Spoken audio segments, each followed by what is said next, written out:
So I've got to actually say this, but I decided that I would do an EPL predictions video if we were to hit 1,000 subscribers. And in fairness, you guys smashed that. Obviously I've got a lot of people to thank, but before that, a new Premier League season is upon us. And so today I've taken on the task of predicting where all 20 teams will end up. So let's not waste any time and get straight into it. So at 20th, I have AFC Bournemouth. I won't lie, I did have some trouble working at 20th spot. In my eyes, there isn't a clear-cut team that was worse than everyone else. But someone has to finish bottom, and I think it's going to be Bournemouth.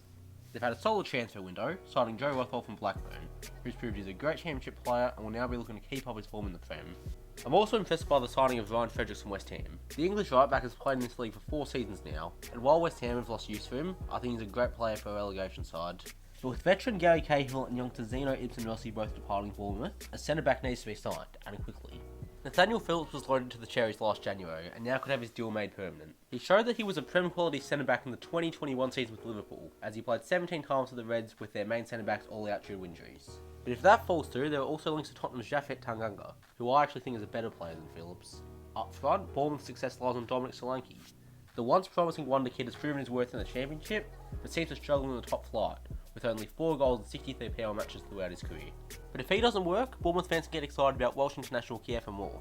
Signed in January, the striker was injured in his debut for Bournemouth and only played 83 minutes in his debut season. However, he did score 4 times, so if he can stay healthy, there is clearly a player in there.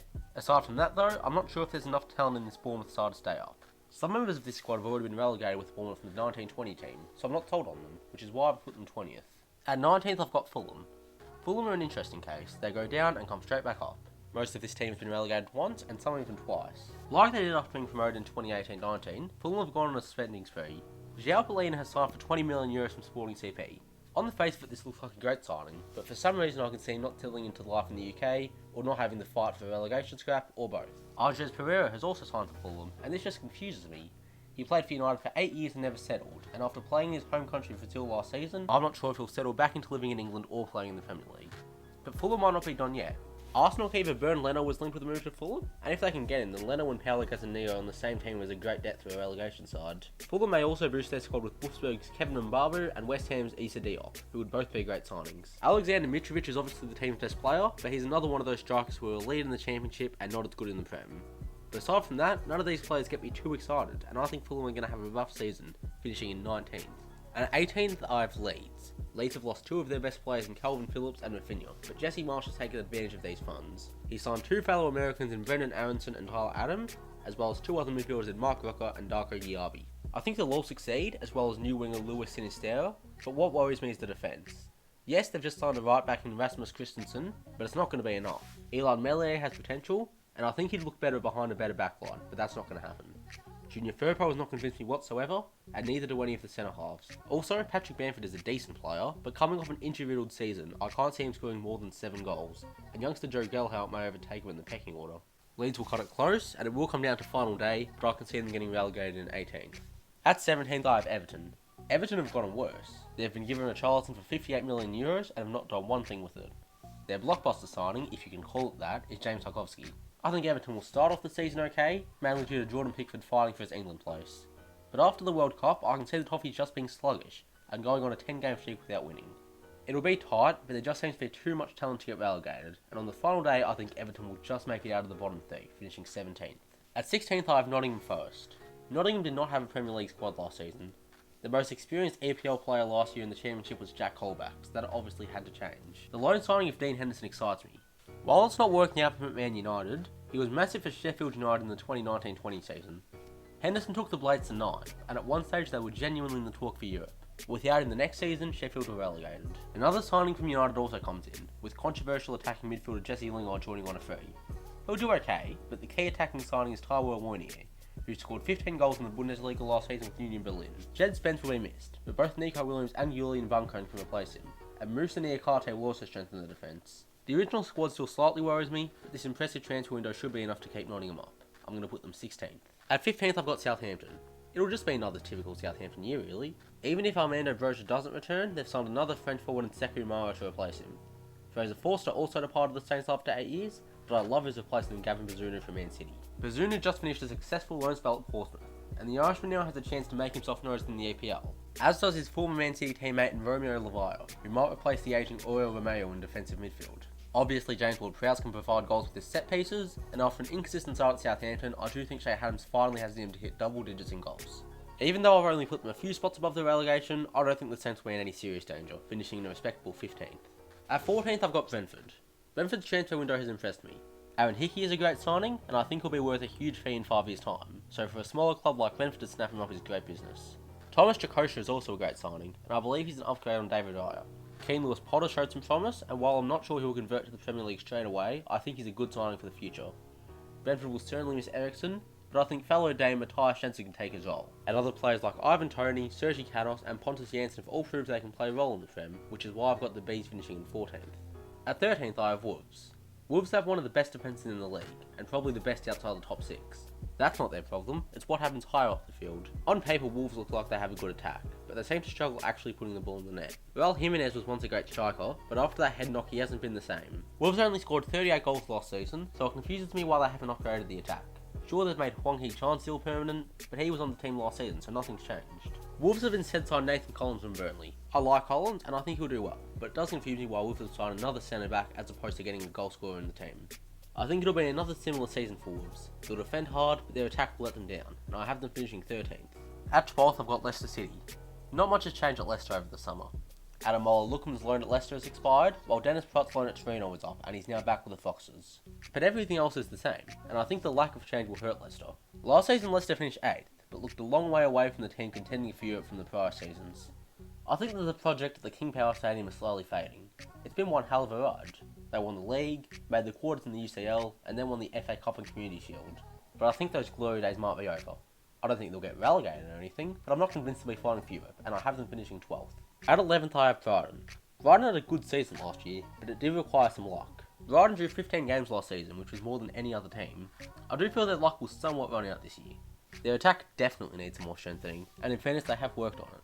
Striker Julian Cesar was signed for the Seagulls, but if he doesn't work out then it just goes back to where it was, with an ageing Danny Welbeck and an inconsistent Neil Maupay as the main source of goals. Brighton's defence is good, but if Man City snap up Marco Corella then it would be weakened. Aside from him, Brighton rely on goalie Robert Sanchez, right back Tyrick Lamptey, and a good selection of centre halves to keep the goals out.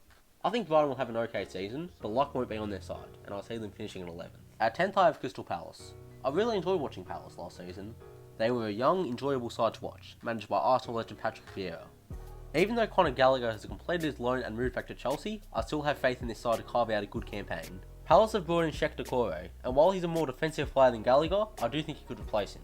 A player who excites me at Palace right now is Odsonne Edouard. The Frenchman scored 8 goals in his debut season last year, and I certainly think he could take his game further this season. Throw in Michael Elise and Everett Eze, two young stars who are only getting better, and Palace should be in for a good season. I've got them finishing 10th. At 9th I have Aston Villa. The way that Villa have spent the Jack Grealish money impresses me. Last season they signed Emmanuel Buendia, Leon Bailey, Lucas Digne and Danny Ings, and they've now continued this spending spree.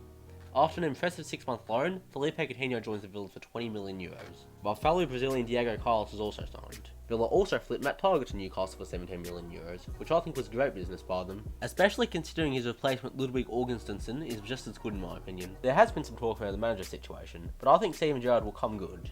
Remember, he won the SPFL with Rangers in 2021. There's clearly a talented manager in there, and I think it will show this season, as Gerrard leads Villa to a very promising 9th place. At 8th I have Newcastle. Newcastle are preparing for their first full season as the richest club in the world. They've been sensible with their money in the transfer window, ignoring big names and instead going for smart, reasonable signings. Sven Botman has joined from Lille, and I can personally see that working out great. Matt Target has joined on a permanent deal, and Nick Pope has also signed for the Magpies. I really like the signing of Pope. He's a great keeper, and to get him for only €10 million was a bargain. The one thing I think Newcastle should upgrade is a striker. Chris Wood and Callum Wilson are both decent, but it's definitely a position that could be improved on, and I wouldn't be surprised if we see a striker arrive at St James Park in January. But the rest of the team looks great. With Alan St Maximin on the wing, Bruno Guimaraes in midfield, and Kieran Trippier at the back, the Magpies can certainly finish in the top half. I'm going to put them 8th. At 7th I have West Ham. I'm not fully convinced about West Ham signing this window. They've signed Naya Figuered from State Rennais for $35 million, but he's already gone injured, so suddenly that sign becomes a risk. Flynn Downs has signed from Swansea, but he probably won't get in the current side, though definitely could be one for the future. They've also made Alfonso Areola's deal permanent, and that was only for $9.3 million, which is great business from the Hammers. As for the rest of the team, it's okay. Obviously there are bright spots like Declan Rice and Jared Bowen, but the rest of the team isn't quite at the same quality as those two.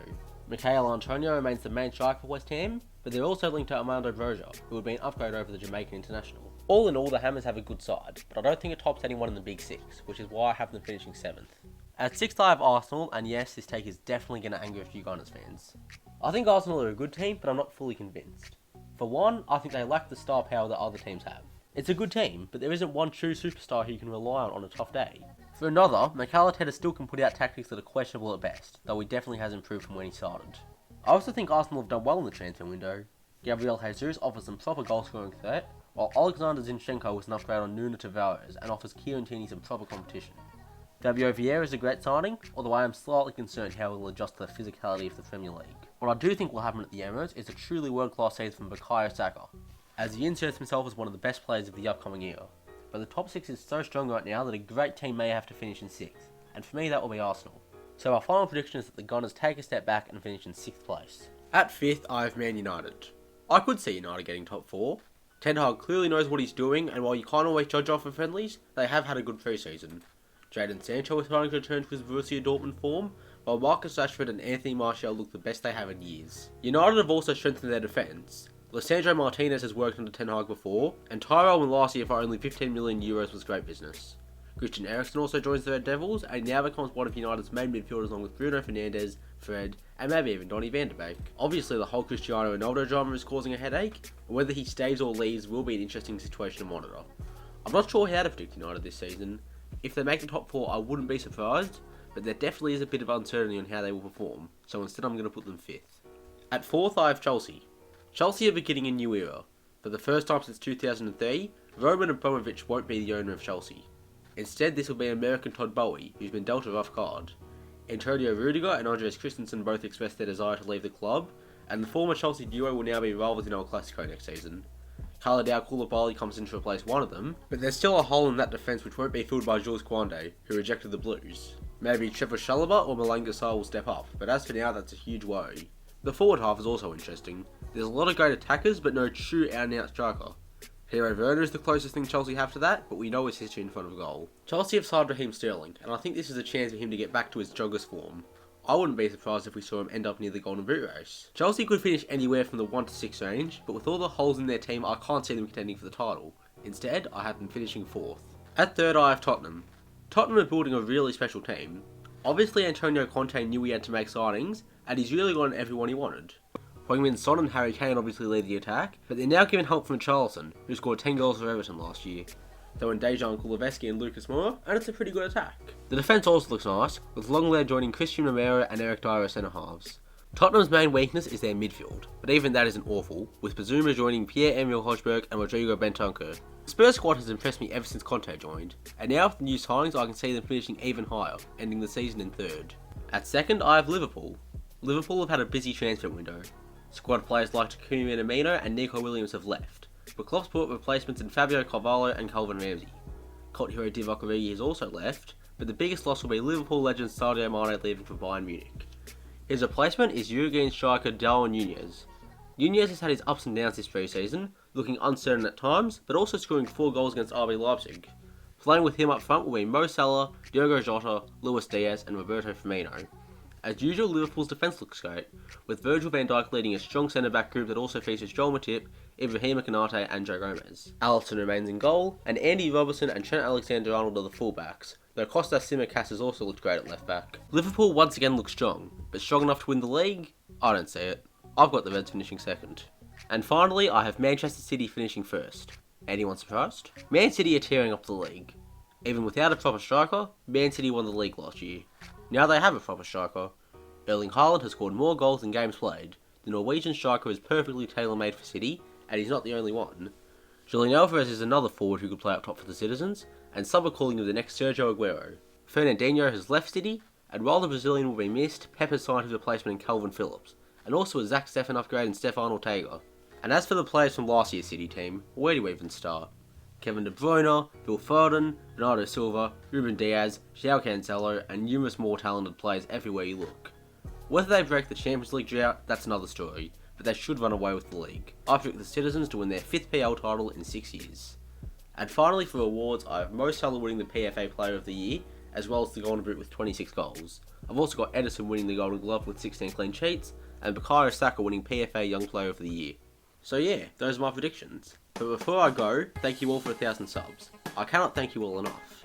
Just some quick shoutouts before I end off to Lawrence, Hunter, TJ and TG. These are some of my oldest friends on YouTube. We made videos together back in 2020 when I was starting out, and they were some of the best times I've had on this app. Also Maxwell, thanks for the shout out, I cannot stress enough how much this has helped me.